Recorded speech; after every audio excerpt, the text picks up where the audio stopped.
Oh,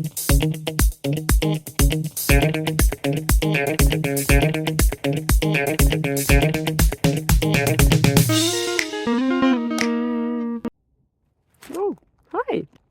Yeah, today there is a little bit of a perspective change happening because sometimes the answers are in the details, you know.